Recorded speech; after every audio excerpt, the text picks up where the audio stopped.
ബുക്കിംഗിനായി വിളിക്കേണ്ട നമ്പർ 8300083000. ദേശീയപാത നിർമ്മാണത്തിനായി തൃശൂർ ചേറ്റുവ പുഴയിൽ നിന്ന് മണലെടുക്കുന്നതിനെതിരെ പ്രതിഷേധം ശക്തമാകുന്നു.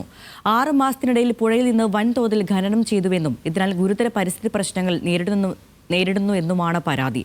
ഖനന പ്രവർത്തികൾ ഒന്നാകെ നിർത്തിവെക്കണമെന്നാണ് പ്രതിഷേധക്കാരുടെ ആവശ്യം.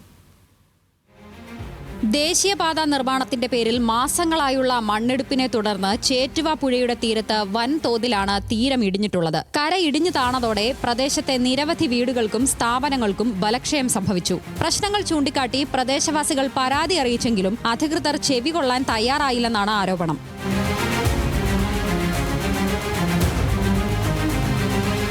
നിർമ്മാണത്തിന് മണൽ ലഭിക്കാത്തതിനെ തുടർന്നാണ് പുഴയിൽ നിന്ന് ഖനനം നടത്താൻ സർക്കാർ അനുമതി നൽകിയത്. എന്നാൽ നിലവിലുള്ള നിയമങ്ങൾ പാലിച്ചല്ല ഈ ഉത്തരവ് നടപ്പാക്കുന്നതെന്നും പ്രദേശവാസികൾ പറയുന്നു. പരമ്പരാഗത മത്സ്യത്തൊഴിലാളികളും ഖനനത്തെ തുടർന്ന് പ്രതിസന്ധി നേരിടുന്നുണ്ട്.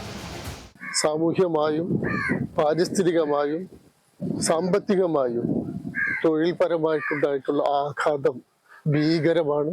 സർക്കാർ ഈ ഏപ്രിൽ മാസം ഇറക്കിയ ഉത്തരവിൽ തന്നെ പറയുന്നത് ഇത് എക്കോളജിക്കലി ഫ്രിജൈൽ ആയിട്ടുള്ള ഏരിയയിൽ ഇത് എടുക്കാൻ പാടില്ല എന്നാണ്. 2025 ജൂലൈ മാസം മുതലാണ് ചേറ്റുവ പുഴയിൽ ഡ്രഡ്ജിംഗ് ആരംഭിച്ചത്. കരയിൽ നിന്ന് 20 മീറ്റർ മാത്രം ദൂരത്തിൽ നിരവധി സ്ഥലങ്ങളിൽ ഇതുവരെ ഡ്രഡ്ജിംഗ് നടത്തിക്കഴിഞ്ഞു. നിരവധി യൂണിറ്റുകൾ ഉപയോഗിച്ചാണ് ഒരേ സമയം ഡ്രഡ്ജിംഗ് നടത്തുന്നത്. ഇതിനെതിരെ പ്രദേശവാസികൾ സംഘടിച്ച് പലവട്ടം പ്രതിഷേധം നടത്തിയിരുന്നെങ്കിലും ഇതുവരെ ഫലമുണ്ടായില്ല. ഈ സാഹചര്യത്തിൽ വീണ്ടും ബന്ധപ്പെട്ട വകുപ്പുകൾക്ക് പരാതി നൽകാനും പ്രശ്നപരിഹാരത്തിന് അധികൃതർ തയ്യാറായില്ലെങ്കിൽ ശക്തമായ സമരപരിപാടികളുമായി മുന്നോട്ടു പോകാനുമാണ് പ്രദേശവാസികളുടെ തീരുമാനം. ന്യൂസ് മലയാളം, തൃശൂർ.